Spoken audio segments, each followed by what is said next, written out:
Greetings! I'm your host, Dr. Wolfyland, when I'm not counting down the days till Halloween because it's the only time of year I can go out to the post office. I'm here at the Wolfy Lair, reviewing movies. Welcome to my special, spooky, extremely late, annual Halloween event that I call October 6. Enjoy your stay, because who knows if it'll last until January. Yeah, October has lasted until January before. 2013 was a cursed year. When you think of a killer doll, you probably think of Chucky. Or if you need a KYS, you think of Annabelle. There's some bleach under the sink. Help yourself. This probably comes as a big disappointment to Child's Play fans, but I'm not the biggest admirer of Chucky. To me, Chucky never seemed as creepy as Michael, funny as Freddy, or bloody as Jason. Admittedly, though, I focused on the later, farcical Chucky movies that became about a doll starting a family with Jennifer Tilly, while also spoofing Hollywood for some reason. Which of my films is your favorite? That movie when you and that chick was making out? Oh, Bound. Everybody likes that one. Honestly, worse than Jason going to space, by a lot. The Chucky sequels got out of hand under series creator Don Mancini, so to be totally fair, let's revisit the film where it all began, Child's Play. When Chucky was just a simple doll that liked to kill people. No Redman, no Martha Stewart jokes, no coming to terms with homosexuality. Just a fucking killer doll. Okay, there's some voodoo in there too. Child's Play begins with what appears to be Tommy Wiseau being chased and shot at by the police, which isn't unusual, I imagine. In reality, the guy with the awesome mane is Charles Lee Ray, aka the Lakeshore Strangler, a famed serial killer played by Brad Dourif, who's on the run from the cops in the streets of Chicago. Chucky isn't having a good night. Yeah, I mean, trust me, you don't want to get shot in the leg when you're evading the police. It makes things a little tricky. To make matters even more dire for Chucky, his driver, Eddie, drives off in the getaway van, like Shaggy seeing a guy in a ghost costume. Essentially, Chucky is screwed. The only hope for our murderous hero is to flee into a toy store, but even there, Chucky is still cornered by the guy who played Jack Skellington playing a cop. Speaking of which, Brad Dourif also played that shitty cop in that Halloween remake. I'll get back to Rob Zombie in a later video, though.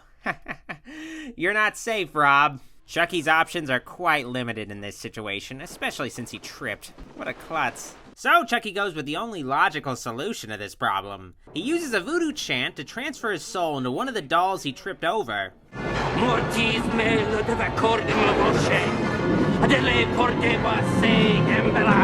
It makes complete and total sense, and it would be the first thing I do when I start bleeding out. Apparently, voodoo only requires saying something and having a doll nearby to conjure up magic storm clouds.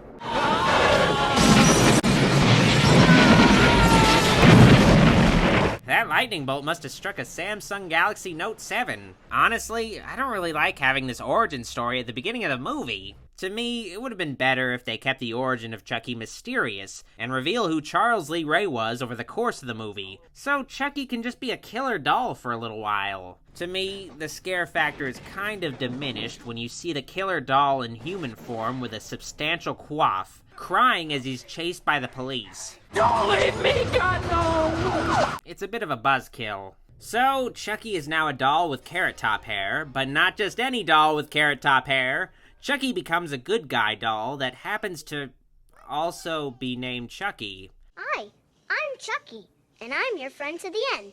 Heidi-ho. Well, that's convenient.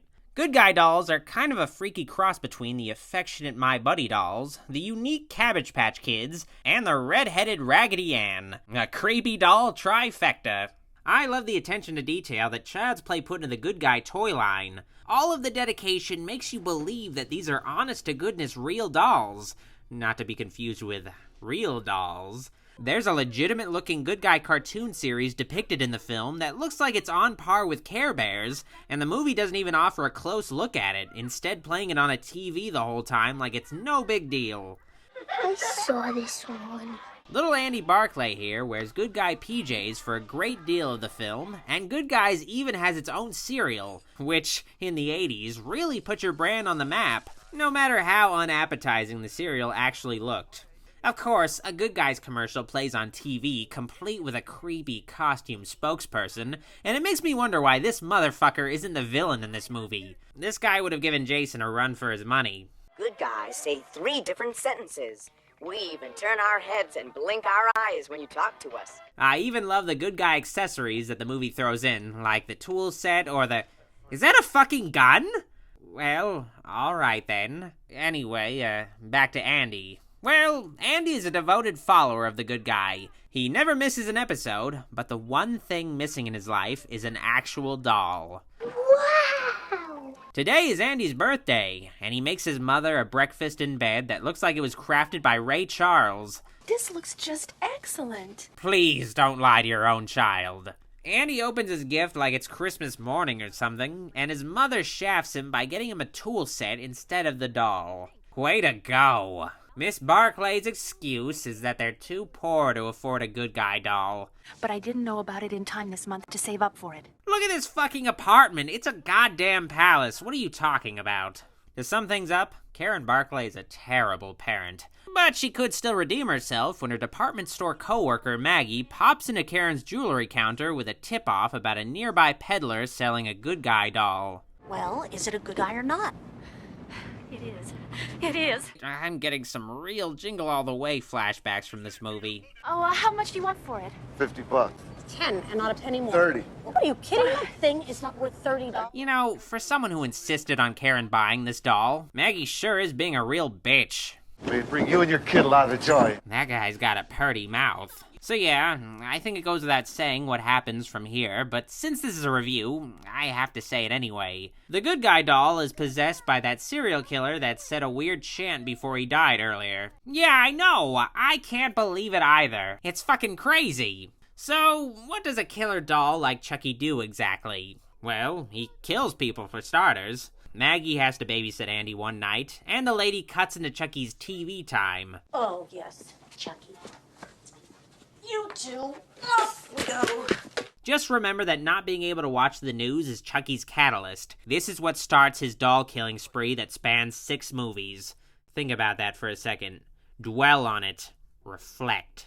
So, Chucky, a doll, hits Maggie in the face with a toy hammer that has enough force to somehow send this adult woman flying backwards across a room and out the window.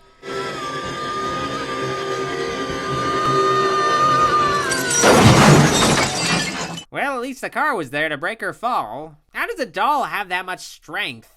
I can accept a living doll, that's totally plausible, but you gotta set some limits to keep it believable. Maggie was pulling at the tablecloth like the window was sucking her out the goddamn building. So Karen comes back to a horrible sight. Some cop sitting on her couch with his feet up, reading a newspaper like he owns the damn place. Rude! Oh, and I guess Maggie died too. What? Mike the cop returns to the story with a suspicion that Andy killed his babysitter. What are you implying? How can a 6-year-old possibly kill their babysitter? Okay, well, I guess there's some precedent. But Mike bases his hunch entirely on shoe prints on a counter. What you got on your feet? Good guy PJ sneakers. Who the fuck wears sneakers to bed? Ooh, look at this, huh? There's a gun. Is that a cowboy hat? Mike is a great detective. Karen is a little too creeped out by this guy's whole "your son is a killer" nonsense, so she shoos him out of the apartment. You gonna call me? This is some 80s sitcom intro shit right here. They don't even take Karen and Andy back to the station. I guess Maggie's death was just a mild inconvenience for everyone involved. Okay, basically, Child's Play is a boy who cried wolf story. Except the wolf is a killer dolly, and it's a real thing the whole time. Nobody believes Andy when he says Chucky is alive. I mean, would you? Of course you would, but that's just because you're an idiot. Now, you don't really think that Chucky is alive, do you? But he is. Andy, stop it! Please! It's 'cause of Aunt Maggie you're yelling at me, isn't it? Before Chucky begins to make himself known to everyone, Alex Vincent as Andy really carries the flick. He plays a pretty sweet kid, and it's genuinely upsetting to see him blamed for all the terrible stuff happening in the movie. I mean, a police interrogation room ain't exactly kindergarten, and honestly, police interrogation rooms should be more like kindergarten. I'd really appreciate it. Chucky doesn't actually start talking until nearly an hour into the movie, so there's this good anticipation for when you finally see the puppetry in action. Until then, though, the movie is more about Chucky's unseen influence on Andy. Like, Chucky is able to coax Andy into skipping school and to take a train through Chicago. This is a standard feature of Teddy Ruxpin Bears. It's called Field Trip Mode. While Andy goes off somewhere to take a leak on some abandoned mattresses, Chucky scurries to a derelict building, and this section is handled with the typical slasher movie POV to conceal him. Boy, Chucky runs pretty fucking fast, like Usain Bolt in doll form. You know, you'd probably think that Chucky's top priority would be to figure out how to not be made out of plastic and stuffing, but you'd be wrong. Chucky starts out actually wanting revenge against the guys who put him in this situation to begin with. Mike Skellington, the cop, and one Eddie Caputo, Chucky's AWOL driver. Chucky gets the drop on Eddie, but it's always a little less scary when you got a kid tagging along on your killing spree. Take notes, Satan. Oh yeah, kid. Totally run towards the sound of gunfire. That'll work out for you. Child's Play is a killer doll movie, and there's a certain expectation to actually see the doll in action eventually, to either get scared of the thing in motion or make fun of how shitty it looks. Karen becomes suspicious about the doll because, I mean, it's not like Andy has been acting all weirdo before they got it. Say something, damn it! Hi, I like to be hugged.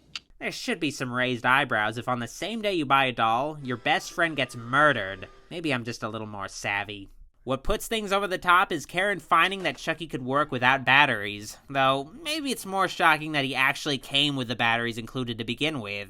That's a bigger surprise than a living doll, honestly. So Karen tests the living doll theory out by threatening Chucky with every doll and albino's greatest weakness, fire. I said talk to me, damn it, or else I'm gonna throw you in the fire! You stupid bitch, you filthy slut! Did you fuck with me? Okay, Chucky just sounds like a dude who works at a pizza parlor. There were some killer toy movies decades before Child's Play came out. I mean, let's face it, dolls and puppets can be pretty scary effortlessly. What set Child's Play apart from its predecessors and keeps it relevant is that it features a killer doll that resembles a modern, manufactured, focus-tested, cartoon-marketed toy that anybody would have owned in the 80s, and, of course, it came out at the right time in film effects to make a killer doll actually seem believable. What do you think? To achieve a killer doll, Chucky is a puppet, but he doesn't have anybody's hand up his ass, or strings, or any of that other trickery bullshit. Chucky is a remote-controlled animatronic, like the thing that currently houses the harvested soul of old Honest Abe at Disney. The movement in Chucky's face is very lively and creepy, but there's just something off about the way his arms move. And his fingers only move slightly unless there's a cutaway, and even then, the fingers will be stuck in one position for the whole shot. When Chucky is shown actually walking, they cut to the feet of a child-sized person, or they show that little thespian from far away so you can't really tell if he's a doll or not. Even better when it feels like Sesame Street and they hide the puppet's legs altogether. Really, though, it all comes down to the actor's performance to bring Chucky to life, and Brad Dourif does a good job being freaky during the action-heavy sequences. Won't do you any good, Mikey. You can't hurt me. But when Chucky starts getting into more casual dialogue, the voice acting starts to sound like a kid's cartoon. You know, when I came here learning all that stuff about how to beat death, I thought maybe you were pulling my chain. I mean, how the fuck did Brad Dourif go from a Golden Globe-winning performance in One Flew Over the Cuckoo's Nest to... I don't believe it. I just don't believe it. Alright, spoiler time. Skip to this time code and get the hell out of my sight. It's revealed that Chucky learned about voodoo from the local witch doctor that, you know, every neighborhood has. You're turning human. The voodoo maestro reveals to Chucky that the longer Chucky's a doll, the more human he becomes. Or he has to stay a doll, or something. Okay, it's not that clear, but the point is, Chucky will be a doll forever, and that's no way to get chicks. You mean I have to live out the rest of my life in this body? No fucking way! So, Chucky asks the doc how he can become a real boy again with a little motivation of the voodoo variety. Your own personal mojo, Doc. Why would the voodoo doctor have a doll of himself lying around? Honestly, Child's Play isn't so much a movie about a killer doll as it is a movie about voodoo being real, if you think about it. Voodoo Maestro tells Chuck that his only hope of being a human again is to transfer his soul into the first person he revealed himself to, which is a really fucking arbitrary specific rule, and I'm pretty sure voodoo doesn't work like that. You mean the first person I let in on the fact that I was really alive? So, now Chucky has to find that little punk Andy. I have a date with a 6-year-old boy.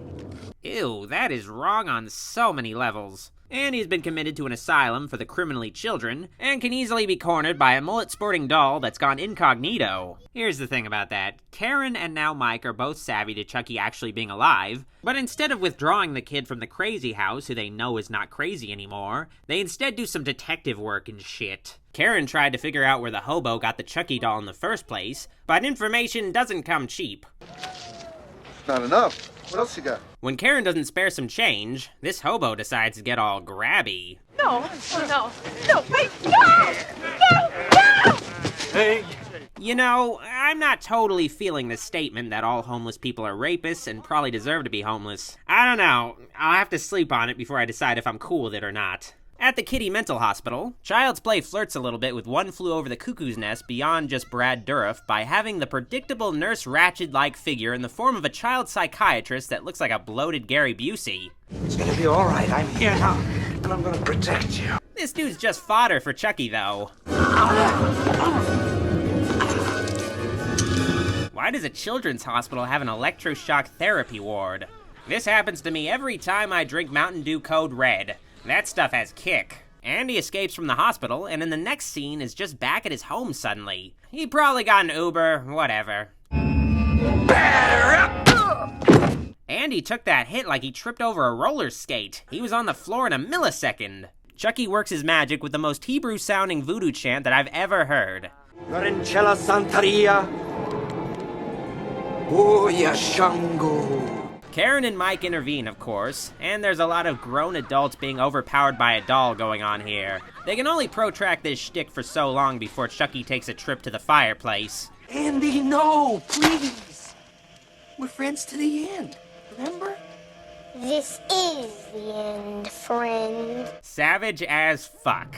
Chucky's final action in life is a vain attempt to ruin a couch. The movie runs a little short ending it here, though, so Chucky kind of has to make an encore, and boy, is it worth it! Child's Play gives us Kentucky Fried Chucky at the end in all of his glory, and it's scary as hell. Hello, Andy. He also doesn't stand a chance, but it's still scary as hell.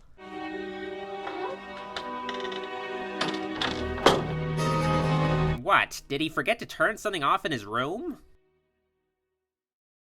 Okay, Child's Play is a classic, but it doesn't totally hold up well. The animatronics, while impressive for the time, can be spotty here and there, and there's some dated 80s shit thrown in. Chucky's origin and motivations are pretty silly, but Brad Dourif is entertaining in the role, even with some weird line delivery. Alex Vincent is a real standout, though, and delivers a memorable, upsetting performance as a good guy's devotee whose life is pretty much ruined by the brand. I give Child's Play a rapey hobo smile out of whatever the fuck this thing is. I'm sorry October has been running so late, gang. I'm a disappointment. October 6 is fucked up pretty much, but I'll keep going through November and, God forbid, December if I have to.